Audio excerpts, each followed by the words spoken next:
Imaginez, une crise géopolitique éclate, le prix du pétrole s'envole, et en l'espace d'une semaine, les marchés sont complètement secoués. Comment est-ce qu'on navigue un portefeuille au milieu d'une telle tempête? Eh bien, c'est exactement ce qu'on va décrypter ensemble, jour après jour, pour comprendre les décisions qui ont été prises face à ce choc pétrolier. Allez, voici le programme. On va suivre toute l'histoire de manière chronologique. D'abord le choc initial, puis les premiers ajustements, la couverture contre l'inflation, les investissements thématiques et les manœuvres de fin de semaine. Et on terminera bien sûr avec une synthèse et quelques recommandations pour la suite. C'est parti. Tout commence ce fameux lundi 13 avril. Une seule journée qui va vraiment donner le ton pour toute la semaine. C'est le moment où les tensions géopolitiques atteignent un point de non-retour et mettent littéralement le feu au marché de l'énergie. Et pour bien sentir l'ambiance, il faut se remettre dans le contexte du début du mois. Le directeur de l'Agence internationale de l'énergie avait déjà prévenu avec cette petite phrase qui fait froid dans le dos: « Avril sera bien pire que mars ». Autant dire que les experts s'attendaient à des turbulences, mais ça a vraiment préparé les esprits aux pierres. Cette chronologie, elle résume parfaitement la montée en puissance de la crise.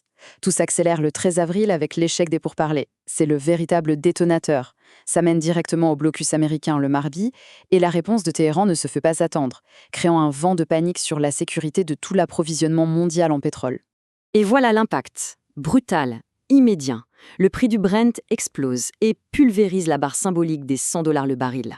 Ce chiffre, il ne montre pas seulement la peur d'une pénurie, il intègre aussi ce qu'on appelle la prime de risque géopolitique. En clair, c'est le surcoût que les marchés appliquent pour compenser toute cette incertitude. C'est le prix de la peur, tout simplement. On passe au mardi. Les marchés ouvrent sous une tension extrême après la confirmation du blocus. Forcément, les premiers mouvements du portefeuille sont purement défensifs. L'objectif, c'est de réduire le risque et de lever un maximum de liquidités. Regardons les 3 arbitrages clés de cette journée. D'abord, on vend l'assureur Tokyo Marine. Pourquoi? Parce que le secteur financier déteste l'incertitude et que leur portefeuille d'investissement souffre dans ces moments-là. Ensuite, on vend Iberdrola, une utility du secteur de l'énergie, pour sécuriser les gains et surtout pour générer du cash. Le cash, c'est le nerf de la guerre en temps de crise. Et enfin, on achète Score, un réassureur. La réassurance, c'est un secteur souvent décorrélé des cycles économiques qui peut agir comme une sorte de valeur refuge. Mercredi, la stratégie s'affine. Le choc pétrolier, ce n'est plus seulement un risque géopolitique, ça réveille le vieux fantôme de l'inflation mondiale.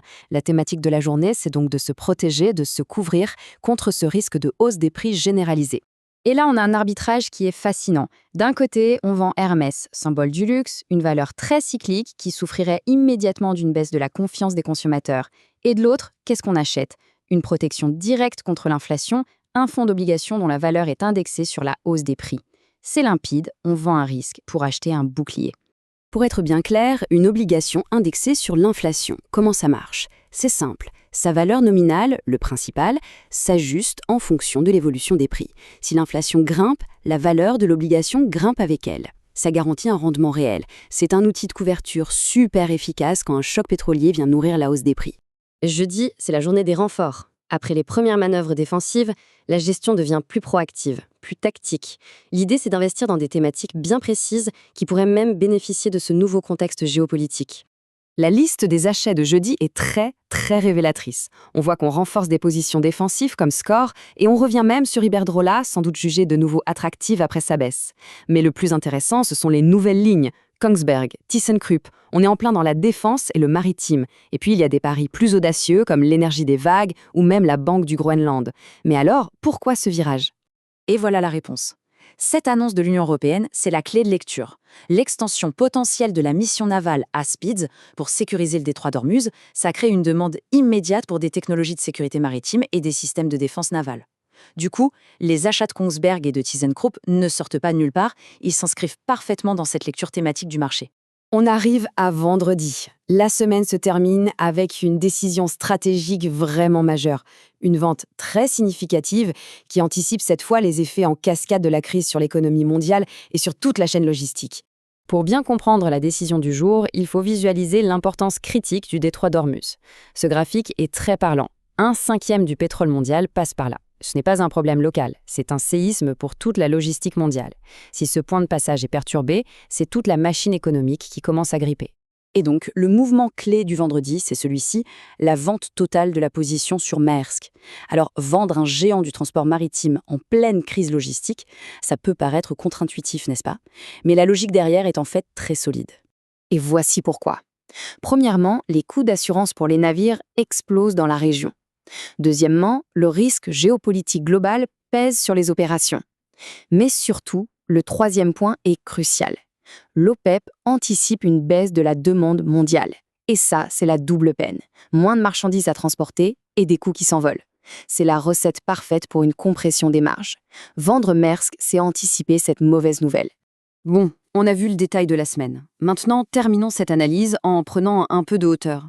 Faisons une synthèse de la stratégie et dégageons des recommandations claires pour la suite, histoire de positionner au mieux le portefeuille dans cet environnement qui reste très volatile. Si on résume, la stratégie s'est déroulée de manière très structurée, presque comme une pièce en 5 actes. D'abord, une phase de dérisquage pour se protéger. Ensuite, une couverture active contre le risque d'inflation. Puis, un redéploiement sur des thèmes qui profitent de la crise. Et enfin, une sortie stratégique des positions les plus menacées. C'est un bel exemple de gestion de crise. Alors que faire maintenant? 4 grands axes se dessinent. Premièrement, il faut continuer de renforcer la couverture contre l'inflation, par exemple avec des matières premières. Deuxièmement, privilégier les producteurs d'énergie qui sont loin de la zone de conflit et dont la logistique est sûre. Troisièmement, surveiller comme le lait sur le feu les marges des entreprises qui dépendent du transport maritime. Et enfin, une vigilance toute particulière sur les raffineurs asiatiques. Ils sont en première ligne et risquent de subir la double peine de la hausse des coûts. Et on va se quitter sur cette question, qui est vraiment la question clé pour les semaines à venir. Après une semaine aussi volatile, est-ce que les prix actuels des actifs reflètent vraiment le scénario d'une crise durable ou est-ce qu'ils ne prennent en compte qu'un choc temporaire? C'est là que se trouve le principal risque, mais peut-être aussi la principale opportunité pour la suite.